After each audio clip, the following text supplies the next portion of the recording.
가령 내가 의로울지라도 대답하지 못하겠고 나를 심판하실 그에게 간구할 뿐이며 가령 내가 그를 부름으로 그가 내게 대답하셨을지라도 내 음성을 들으셨다고는 내가 믿지 아니하리라. 하나님의 말씀입니다. 하나님께 감사합니다. 욥기 8장에서 이제 욥의 친구였던 빌닷은 인과응보적인 책망과 충고를 욥에게 합니다. 특히 그는 욥의 자녀들이 죽은 것을 가리켜서 자녀들의 죄 때문에 죽었다라고 말을 하면서 고난당하고 있는 모든 사람을 죄인으로 정죄하고 있습니다. 이에 욥이 그의 말에 항변하며 하나님은 어떤 분이시며 또 인간은 그 하나님 앞에서 어떻게 살아가는가, 어떤 존재인가를 답하는 것이 오늘의 본문이라고 할 수가 있습니다. 오늘 본문은 세 부분으로 나눠볼 수가 있습니다. 먼저 1절에서 4절까지는 하나님 앞에서 전적으로 무능한 인간에 대해서 말씀하고 있고, 또 5절에서 10절은 하나님의 크심과 절대적인 주권에 대해서 말씀을 하며, 마지막 11절에서 16절은 그 하나님의 절대적인 주권 앞에 서 있는 인간의 한계와 무능함에 대해서 말씀을 하고 있습니다. 먼저 1절에서 4절까지의 내용을 살펴보도록 하겠습니다. 제가 4절까지 말씀을 봉독하겠습니다. 욥이 대답하여 이르되 진실로 내가 이 일이 그런 줄을 알거니와 인생이 어찌 하나님 앞에 의로우랴. 사람이 하나님께 변론하기를 좋아할지라도 천마디에 한마디도 대답하지 못하리라. 그는 마음이 지혜로우시고 힘이 강하시니 그를 거슬러 스스로 완악하게 행하고도 형통할 자가 누구이랴. 8장에서 빌닷의 말이 끝나자마자 욥이 대답을 합니다. 진실로 내가 이 일이 그런 줄을 알거니와 라고 대답을 합니다. 이 말은 나도 그렇다는 것을 안다, 나도 너의 말에 동의한다 라는 뜻입니다. 욥도 이 친구들의 말에 동의하는 사실들이 있었습니다. 그것은 하나님만이 절대적으로 의로우시고 그 앞에서 인간은 결코 의롭지 못하다라는 한 가지 명제였습니다. 근데 이 사실은 하나님과 인간 사이에 메어질 수 없는 근본적인 차이가 있음을 뜻하고 있는 것입니다. 의로움이나 존재로서나 또 능력으로나 지혜에 비교하든 어떤 것을 하나님과 비교하든지 간에 인간은 하나님 앞에 전적으로 무능하다라는 사실을 욥 또한 동의를 합니다. 그렇다면 이러한 사실 앞에, 사람과 하나님과의 그런 큰 간극 앞에 하나님 앞에서 자신의 지혜를 주장할 수 있는 사람이 과연 있을까요? 욥은 말을 하기를 사람이 하나님께 변론하기를 좋아할지라도 천마디 한마디도 대답하지 못하리라 라고 말을 합니다. 이때 욥은 법률적인 의미로 사용이 되는 변론이라는 용어를 사용하고 있습니다. 만일에 법정에서 하나님께서 사람을 향해서 어떤 이의를 제기한다 하신다면 과연 누가 그 앞에서 변론하며 대답을 할 수 있는가라고 답을 하고 있는 것입니다. 하나님의 지혜에 대해서 반론할 수 없고 또 하나님의 지혜에 대해서 평가할 수 없는 것이 인간이다라고 욥 또한 이야기를 합니다. 그런데 하나님과 인간 사이에 이러한 근본적인 큰 차이가 있다라는 것을 생각한다면 하나님의 일하심에 대해서 인간이 해석해서 그 이유가 어떠한가를 찾는 것은 또한 불가능하다는 것을 우리는 생각하게 됩니다. 그렇다면 이런 관점에서 본다면 앞서서 나왔던 엘리바스나 빌닷의 태도는 이치에 맞지 않는다는 것을 우리는 생각하게 됩니다. 왜냐하면 그들은 욥의 상황을 보면서 하나님의 일하심, 하나님의 행위를 인과응보적인 반응으로서 해석하여 결론을 내렸기 때문입니다. 그래서 욥은 그들을 향한 변론을 하고 있는 것입니다. 왜 하나님의 일하심을 너희가 함부로 평가하는가? 왜 너희들은 너희들의 지혜를 너희 자신들에게는 적용시키지 않는가? 라고 그렇게 되묻고 있는 것입니다. 그래서 욥은 자신이 하나님을 어떻게 인식하고 있는지를 두 부분으로 말을 합니다. 첫 번째는 하나님은 의로우시다라는 것이고, 두 번째는 하나님은 힘이 강하시다는 것입니다. 그런데 욥의 이러한 하나님에 대한 인식, 또 하나님에 대한 고백, 표현은 상당히 놀라우다는 것을 우리는 보게 됩니다. 왜냐하면 하나님은 어떠한 분이십니다라는 이러한 명제는 지식으로는 습득이 가능한 것이었습니다. 그런데 욥이 처해 있던 상황을 보면은 욥이 이러한 고백을 한다는 것은 사실 굉장히 놀랍다는 것을 보게 되는 것이죠. 왜냐하면 욥은 모든 것을 다 잃었습니다. 재산도 자녀도 자신의 건강까지도 다 잃었습니다. 하나님은 지혜로우시고 하나님은 힘이 있으신데 왜 자신의 자녀들과 재산까지도 잃게 하시고 건강까지도 잃게 하시는가? 이해될 수 없고 받아들여질 수 없는 상황임에도 불구하고 욥은 이러한 하나님에 대한 놀라운 고백을 하고 있음을 우리는 보게 됩니다.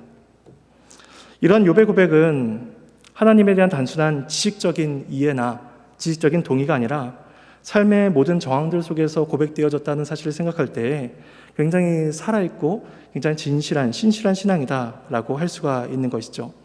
우리는 우리에게도 이러한 신앙이 고백되어지기를 소망할 것입니다. 그래서 이어서 욥은 그런 하나님 앞에서 완악하게 행하고도 형통할 자가 없다라고 4절 말미에서 이야기합니다. 욥도 친구들처럼 하나님의 공의에 대한 이해가 있었습니다. 그런데 욥은 하나님의 일하심을 기계적으로 적용하지 않습니다. 물론 죄인에 대한 심판은 종말의 때에 가면 확실하게 이루어지게 되겠지만 이 땅에서는 그렇지 않다는 것을 욥은 알고 있었기 때문입니다. 그런데 친구들은 그러한 사실을 보면서 그냥 인과보다 죄에 대한 심판이다라는 결론을 내리고 있었고, 반면에 욥은 하나님은 공의로우신데 또 하나님은 모든 것을 심판하시는데 그런데 하나님의 일하심은 왜 이런가라는 그러한 질문을 던지고 있는 것입니다. 그러니까 친구들과 욥이 하나님에 대한 공통된 지식과 이해를 가지고 있었지만 그에 대한 적용점이 다르다는 것을 우리는 보게 됩니다. 그래서 욥은 하나님이 얼마나 크신 분이신지, 또 하나님의 위엄과 영광, 하나님의 절대적인 주권이 어떤 것인지 5절에서 10절까지 말씀을 통해서 말을 하고 있습니다. 제 말씀을 봉독하겠습니다. 그가 진노하심으로 산을 무너뜨리시며 옮기실지라도 산이 깨닫지 못하며 그가 땅을 그 자리에서 움직이시니 그 기둥들이 흔들리리로다.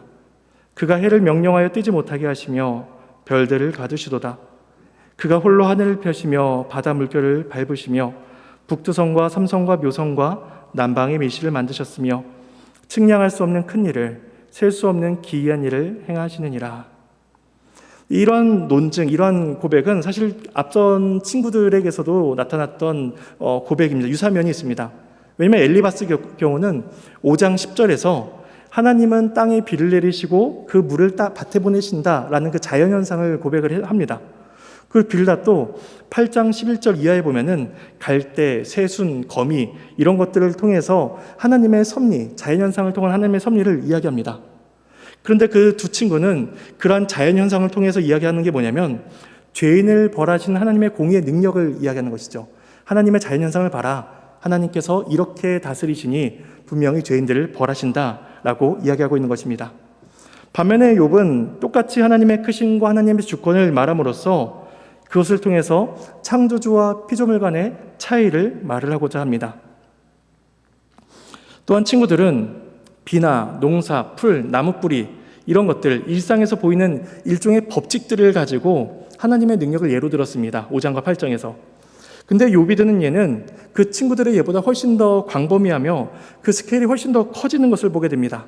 그리고 일정한 법칙들을 넘어서는 현상들이 이루어지고 있음을 욥이 이야기합니다. 그래서 말씀을 보시면 산이 무너뜨려지는 일, 땅의 기둥들이 흔들어서 지진이 일어나는 것, 해가 뜨지 못하고 별이 빛을 발하지 못한 일들, 이 욥이 말하는 모든 것들은 자연현상의 흐름이 아니라 일반적인 법칙들을 다 깨트리고 있는 것입니다. 그리고 또한 하나님은 하늘과 바다를 다스리시고 북두성, 삼성, 묘성 등 인간이 다다를 수 없는 영역을 만드신 분이다라고 또 이야기하고 있으며 인간의 법칙과 인간의 능력을 초월하시는 분으로서 욥은 그렇게 하나님을 이야기하고 있습니다. 그렇다면 그 하나님의 통치를 과연 친구들이 말을 하고 있는 그 인과응보, 인과율이라는 법칙으로서 과연 설명할 수 있는가 하는 것입니다. 하나님의 일하심에 대해서 인간들이 과연 하나님은 이러한 이유 때문에 이러한 일을 행하셨다라는 그런 해석과 하나님의 일하심에 대한 평가를 과연 내릴 수 있는가 하는 것입니다. 5절에서 그가 진노하심으로써 산을 무너뜨리셨다라고 욥은 이야기하고 있는데, 그렇다면 과연 산이 무엇을 잘못했기 때문에 하나님께서 진노하여 그 산을 무너뜨리고 계신가? 우리는 질문할 수가 있습니다. 또한 7절에서 해를 뜨지 못하게 하고 별이 빛을 발하지 못하도록 하신 것, 이것들은 그것들이 과연 하나님의 뜻을 거슬렀기 때문에 하나님께서 그 광명체의 빛을 발하지 못하게 하시는 것인가? 우리는 질문해 볼 수가 있습니다.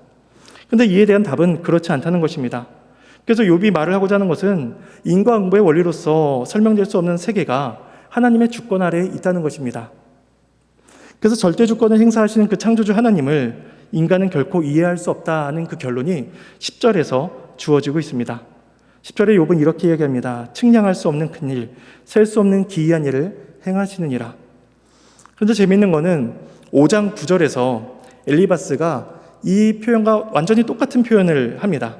한글 성경에서는 좀 다르게 번역되어 있는데 히브리어 성경에는 거의 완전히 똑같이 표현되고 있습니다. 근데 엘리바스는 이 표현을 통해서 하고자 하는 말이 뭐냐면, 그러니까 너는 회개하라는 것이었습니다. 측량할 수 없는 큰일, 셀 수 없는 기이한 일을 행하시는 그 하나님께서 너를 벌하시니 너는 회개하고 주께 돌아와라 라고, 그래서 복받을 것이다 라고 이야기합니다. 반면에 욥은 엘리바스가 5장 9절에서 썼던 그 똑같은 표현을 똑같이 말을 하면서, 하지만 하나님은 그렇게 단정지어서 결론 지을 수 있는 분이 아니다 라고 그렇게 말을 하고 있는 것입니다. 측량할 수 없고 셀 수 없는 기이한 일은 도리어 하나님의 크심과 하나님의 영광스러움, 하나님의 절대적인 주권을 증거하고 증명하는 것이다 라고 욥은 이야기합니다. 그렇다면 산과 땅이 흔들리는 것, 해와 달이 빛을 발하지 못하는 것, 이 모든 것들은 다 하나님의 자유로운 선택이라는 것입니다. 그것을 향해서 산이 죄가 있다거나 해와 별이 죄가 있다거나 하나님은 공의로우시지 못하다거나 하나님은 괴팍하게 일하신다라는 결론을 인간은 내릴 수가 없다는 것입니다. 이해할 수 없는 하나님의 지혜와 신비 앞에 인간은 겸손히 있을 수밖에 없습니다.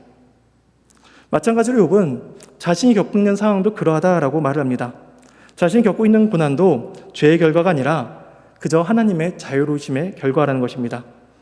몸과 마음이 상해서 너무도 괴로우며 옆에 사람들은 차라리 죽는 것이 낫다라고 말하는 그 힘든 상황에서도 그는 이유는 알 수 없지만 하나님의 절대적인 주권을 인정해야 된다라고 욥은 말하고 있는 것입니다. 그래서 마지막 세 번째 단락인 11절에서 16절은 그런 하나님의 절대적인 주권 앞에 인간의 한계와 무능함에 대해서 말씀을 합니다. 마지막 16절까지 말씀을 봉독하겠습니다. 그가 내 앞으로 지나시나 내가 보지 못하며 그가 내 앞에서 움직이시나 내가 깨닫지 못하느니라. 하나님이 빼앗으시면 누가 막을 수 있으며 무엇을 하시나이까 하고 누가 물을 수 있으랴. 하나님이 진노를 돌이키지 아니하시라니 라합을 돕는 자들이 그 밑에 굴복하겠거든. 하물며 내가 감히 대답하겠으며 그 앞에서 무슨 말을 택하랴. 가령 내가 의로울지라도 대답하지 못하겠고 나를 심판하실 그에게 간구할 뿐이며 가령 내가 그를 부르므로 그가 내게 대답하셨을지라도 내 음성을 들으셨다고는 내가 믿지 아니하리라. 욥은 하나님께서 자신의 앞을 지나가셔도 자신이 볼 수 없고 깨달을 수 없다라고 이야기합니다. 이 욥의 말은 하나님 앞에서의 인간의 한계를 드러내면서 자신이 겪고 있는 그 현재의 고난, 현재의 상황을 자신이 해석할 수 있는 능력이 없다라는 것을 그렇게 이야기하고 있는 것입니다. 이처럼 하나님이 드러나 알려지는 것, 하나님의 일하심을 깨닫게 되는 것, 이런 계시라는 것은 하나님께서 사람에게 보여주실 때에야 그 인간이 볼 수 있는 것이지, 그것을 보여주시지 아니하시면 인간은 결코 보고 깨달을 수가 없는 것입니다. 그런 점에서 우리가 오늘날 말씀을 듣고 말씀을 배우고 말씀의 깨달음을 알아간다는 점은 사실 굉장한 복이라는 것을 생각하게 됩니다.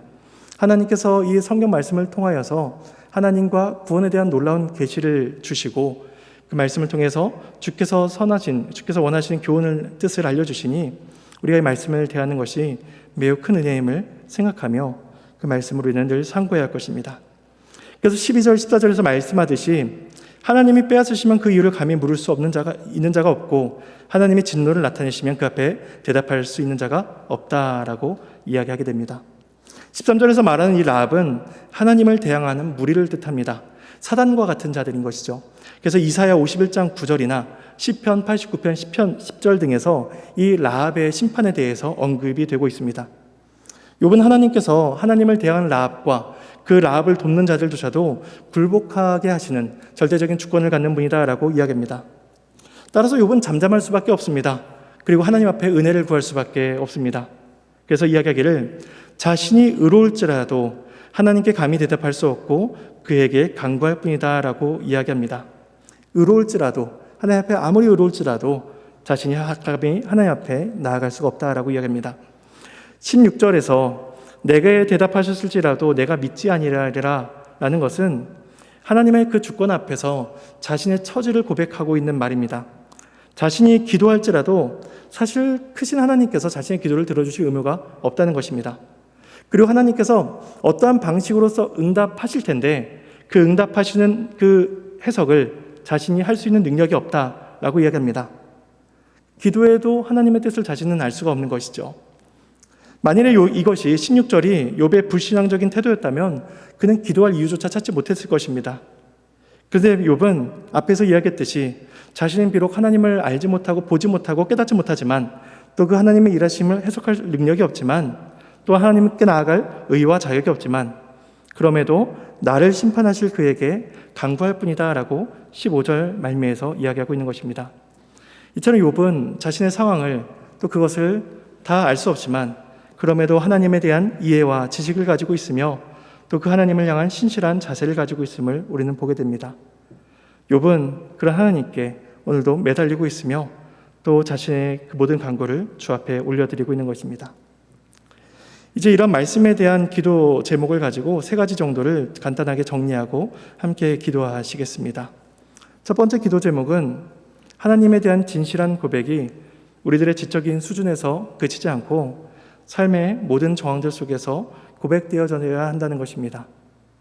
욥이 자신의 고난 가운데 하나님에 대한 그 지혜로우심과 하나님의 크신 능력을 고백하였던 것처럼 우리의 모든 고난과 어려움 혹은 기쁨의 모든 순간들 속에서도 우리는 하나님에 대한 신실한 고백을 올려야 할 것입니다. 또한 두 번째 기도 제목은 하나님의 크신과 절대적인 주권을 인정하고 그 앞에 겸손과 신뢰로서 나아가야 할 것입니다. 우리의 삶을 돌아보건대 분명히 이해할 수 없고 해석할 수 없는 많은 일들이 있습니다. 그러나 그 일들조차도 모든 것을 창조하시고 다스리시는 하나님의 주권 앞에 있음을 기억하며 그 앞에 겸손과 신뢰를 나타낼 수 있도록 우리는 또한 기도해야 될 것입니다. 마지막 3번째 기도 제목은 하나님의 선하신 뜻을 헤아릴 수가 없으며 또한 간구하는 기도의 내용조차도 불완전한 우리들이지만 그럼에도 하나님께서 우리를 통하여 기도하게 하셨다라는 사실을 기억하며 우리가 평생 동안 하나님 앞에 무릎 꿇고 하나님의 도우심을 구하며 살아가는 인생이 될 수 있도록 이 기도 제목을 가지고 주 앞에 기도해야 할 것입니다.